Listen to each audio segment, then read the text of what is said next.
తెలంగాణ ప్రభుత్వం విద్యకు విలువనివ్వడం లేదు. అది కూడా ప్రత్యేకించి పేదవాళ్ళు చదువుకునేటటువంటి వెల్ఫేర్ హాస్టల్స్ ఏవైతే ఉంటాయో అది ఎస్సీ కావచ్చు, ఎస్టీ కావచ్చు, మైనారిటీ కావచ్చు, బీసీ కావచ్చు, ఏ వెల్ఫేర్ హాస్టల్ కూడా ఇవాళ సరిగ్గా నడుస్తలేదు. అన్ని రకాల ఇబ్బందులు ఉన్నాయి. చాలా మటుకు ఏవైతే రెంట్లకు ఉన్నటువంటి హాస్టల్స్ ఉన్నాయో వాటికి రెంట్లు కూడా కట్టకుండా ప్రభుత్వం వివిధ రకాలుగా ఇబ్బంది పెడుతున్నది. ఇవన్నీ ఒక ఎత్తు అయితే ఇదివరకు కౌన్సిలర్స్ ఉండి పిల్లలకు ఒత్తిడి లేకుండా ప్రయత్నం చేసేవాళ్ళు.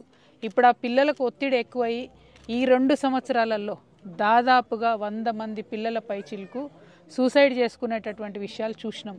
నేనే స్వయంగా నిన్న మొన్న కూడా హుజురాబాద్లో ఇంకొక పాప దగ్గరికి పోయినా సిమిలర్ సర్కమ్స్టాన్సెస్లో చనిపోయింది. అయినప్పటికీ ఇప్పటి వరకు ఇక్కడ చనిపోయినటువంటి మా పరకాలలో చనిపోయినటువంటి ఏకు శ్రీవాణి విషయం కానీ, నిన్న హుజురాబాద్లో చనిపోయినటువంటి శ్రీవర్షిని విషయం కానీ, అట్లా అనేక మంది ఆడపిల్లలు మగపిల్లలు సూసైడ్ చేసుకున్నారు. Same age 9th, 10th, 11th ఈ క్లాసెస్ వాళ్ళు. కానీ పట్టించుకోవడం లేదు ప్రభుత్వం. నేను మళ్ళీ ఒకసారి మానవతా కోణంతో ఆలోచించవలసిందిగా ప్రభుత్వాన్ని డిమాండ్ చేస్తూ ఉన్నాను.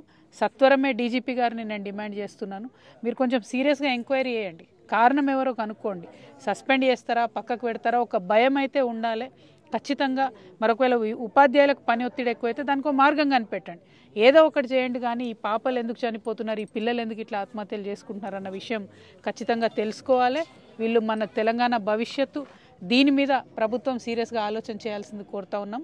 పరకాల పట్టణంలో జాగృతి జనంబాట కార్యక్రమంలో భాగంగా మరి వచ్చి ఇక్కడ ఏకు శ్రీవాణి గారి కుటుంబాన్ని పరామర్శించడం జరిగింది.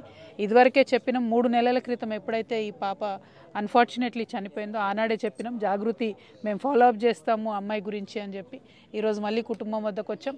ఫ్యూచర్లో కూడా ఈ అమ్మాయికి న్యాయం జరిగేంత వరకు కూడా తెలంగాణ జాగృతి పోరాటం చేస్తుందని ఈ సందర్భంగా తెలియజేస్తూ మరి ప్రభుత్వం తక్షణమే న్యాయం చేయాలని చెప్పి డిమాండ్ చేస్తున్నాను. Thank you. జై Telangana.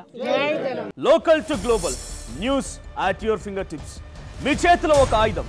Download Raw TV app. Media legend Ravi Prakash is back.